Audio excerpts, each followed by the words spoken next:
Je reviens, c'est une occasion un peu par hasard qui m'est tombée dessus de faire un petit audio sur ce sujet parce que c'est un serpent de mer qui peut marcher encore sur certains jeunes ou sur certains gauchistes, mais en général ils sont pas de bonne foi. Mais je pense qu'il faut traiter ce qu'ils disent comme s'ils étaient de bonne foi, même si le genre de personnes qui utilisent cet argument de bonne foi sont rarissimes. C'est absolument pas une position qui est tenable. Il s'agit des gens qui expliquent que la pauvreté génère la délinquance. Alors non, évidemment, c'est pas du tout ça la réalité. La réalité, c'est que vous n'avez pas besoin ni de tentation d'être délinquant si tout va bien.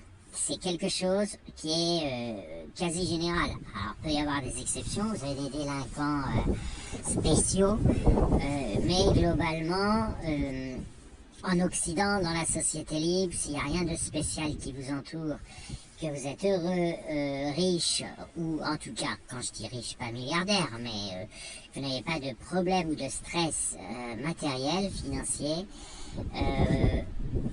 en principe, vous n'allez pas vous emmerder à braquer des commerces, des gens, etc. De même, si vous êtes très beau et que tous les candidats arrivent, beaux hommes ou femmes, et que tous les candidats arrivent avec une folle envie de d'avoir une relation sexuelle avec vous, vous serez rarement un violeur. Vous aurez même plutôt tendance à refuser des occasions. C'est très simple, c'est quelque chose que tout le monde peut comprendre. Vous ne volez, vous n'agressez les gens que par, alors là je parle toujours dans le monde matériel, dans le monde des sociétés libres, que soit parce que vous êtes fou, soit parce que vous y gagnez. Vous y gagnez.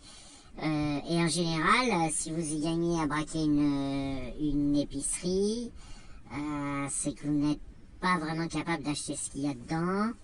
Ce sont là des évidences. Et donc, vous avez une rhétorique gauchiste qui n'a jamais été sincère, qui n'a jamais été énoncée de bonne foi, qui consiste à expliquer que on pourrait résoudre les problèmes de délinquance en rendant tout le monde riche. C'est vrai, c'est une vérité.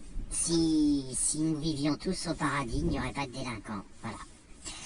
Mais il ne faut pas se faire avoir. Ils essayent de reformuler ça de manière très malhonnête, en trichant. Et alors, généralement, ils vous montrent des photos de zones extrêmement sinistrées en vous disant, voilà, les gens qui habitent là sont délinquants parce qu'ils sont pauvres.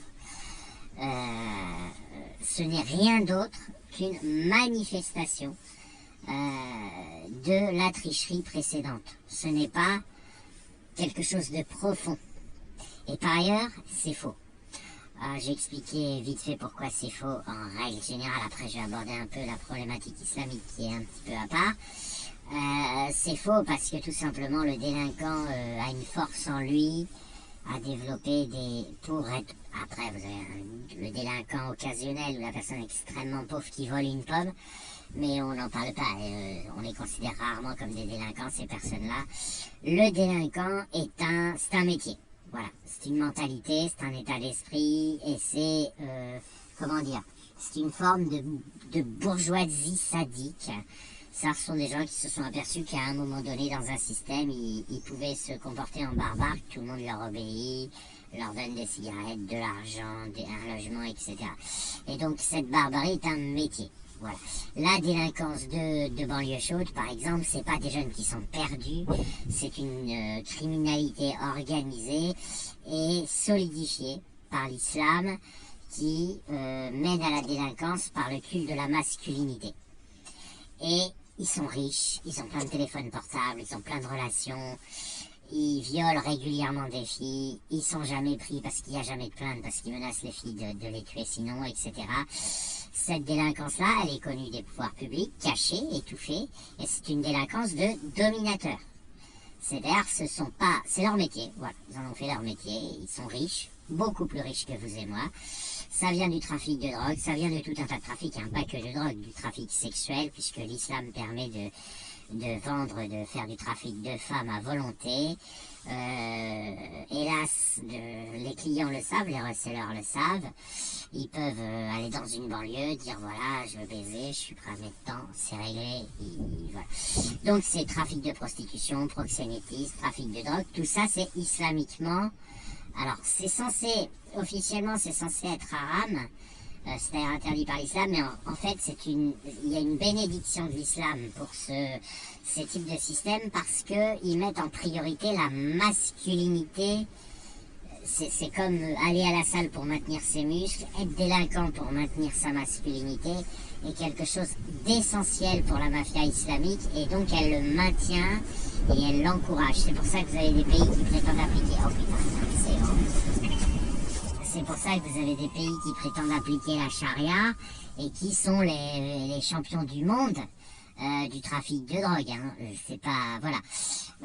Donc, j'ai fait ce petit audio inspiré par une remarque de Caron de Émeric Caron, disant que si on voulait résoudre le problème de la délinquance, il fallait résoudre le problème de la pauvreté. Alors non, il suffirait de résoudre le problème de la pauvreté, sachant qu'il ne sera jamais résolu, il ne l'a jamais été. On n'a jamais été aussi peu pauvres qu'aujourd'hui, et pourtant il y a encore beaucoup de pauvres. Dans l'ensemble du monde, on y est arrivé et on n'y arrive pas. Bon, on n'y arrive pas bien, hein, mais on y est arrivé. L'Occident arrive à n'avoir que 30% de pauvres. Les autres pays beaucoup plus. Les systèmes non libres, pour des raisons pour les mêmes mécanismes, ceux de Darwin qui font marcher la sélection naturelle, les pays non libres, les dictatures, les systèmes islamiques, ils nagent dans la merde parce que ils refusent la sélection naturelle des idées, il n'y a pas la liberté d'expression et donc ils se crachent naturellement. Donc ils vivent de viol, de commerce basique et il y a énormément de pauvreté. Et les systèmes communistes, ils s'écroulent pour des raisons techniques. Mais en gros, la lutte contre la pauvreté, elle reste relativement importante dans le monde, contrairement à ce qu'on croit, et on échoue en partie... alors pour des tas de raisons géopolitiques, mais parce que surtout on n'a pas un système, on n'a inventé aucun système qui fait manger tout le monde. Hein. L'Occident est très autoritaire sur le reste du monde, ce qui l'amène à ce qu'on ne meure pas de faim, mais il a, comment dire, enfin il reçoit plus que ce qu'il donne en quelque sorte. Et puis le système économique occidental sauve la mise. Mais voilà. Donc l'énoncé suivant, le jour où la pauvreté disparaîtra, la délinquance disparaîtra, c'est un énoncé qui est vrai et qui est totalement inutile. Il est vide. Et le fait qu'il soit vrai n'empêche pas la personne qui le prononce de savoir qu'il est vide, qu'il est une tricherie, qu'il est un troll, et donc cette personne d'être malhonnête, tout simplement. Voilà, bon je vais pas plus loin que ça, les principaux ingrédients sont là, oui. Concernant la lutte contre la délinquance ou contre, quand on veut interdire quelque chose d'une manière générale, il faut aller chercher là où les gens sont tentés de commettre une infraction et c'est là, à ce niveau-là, qu'il faut mettre les moyens pour les en empêcher. Donc bien évidemment, et ce n'est pas de la méchanceté, mais bien évidemment que si on admet que seuls des gens, c'est faux, mais admettons que ce soit vrai, si on admettait que des gens de conditions modestes soient tentés par la délinquance, soient tentés par le vol, en vue que ce vol leur permette de vivre mieux. Évidemment, pour les en empêcher, c'est vers eux qu'il faudrait concentrer les contraintes les empêchant de voler. À quoi ça sert de fouiller le sac d'une milliardaire pour voir si elle n'a pas volé une pomme? À rien. Vous allez perdre un agent, un policier, un juge pour rien.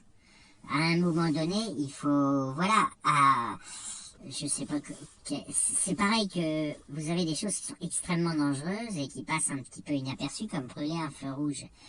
Et vous avez plein de gens qui considèrent que c'est pas vraiment grave de brûler un feu rouge. Là, par exemple, on serait fondé à lire 1 an de prison ferme, même attaché à un poteau, on vous donne à manger, c'est tout, pendant 1 an, pour vous dissuader. L'objectif n'est pas d'être méchant, mais l'objectif est de... Il est beaucoup plus facile de brûler un feu rouge que de tuer quelqu'un. Il n'y a pas de proportionnalité à avoir. L'objectif, c'est que les gens ne brûlent pas de feu rouge. Alors, voilà. C'est-à-dire qu'à un moment donné, l'objectif, c'est de dissuader et non pas de punir. C'est que la punition dissuade de commettre la faute. Et je pense qu'il faut faire très attention de ne pas se prendre pour Dieu. On n'est pas là pour punir les gens, on est là pour les dissuader. Et les systèmes de punition, ça doit être des systèmes subtils, mais dont la finalité est d'être bienveillant mais ferme avec les gens pour les dissuader d'enfreindre la loi. Parce qu'une fois qu'ils enfreignent les lois, le problème c'est qu'on s'y retrouve plus. Donc on peut même plus changer le système, c'est le bazar complet et on s'y retrouve plus.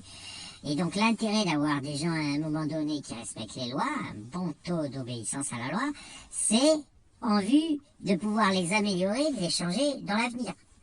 C'est pas parce qu'elles sont idéales les lois, c'est que vous vous y retrouvez, il n'y a pas trop de bordel, et donc s'il y a quelque chose qui va pas, vous allez avoir des canaux organisés qui vont vous dire non là ça va pas, faut changer la loi, et vous allez la changer. Si les gens respectent pas la loi, vous changez rien du tout et vous vous écroulez.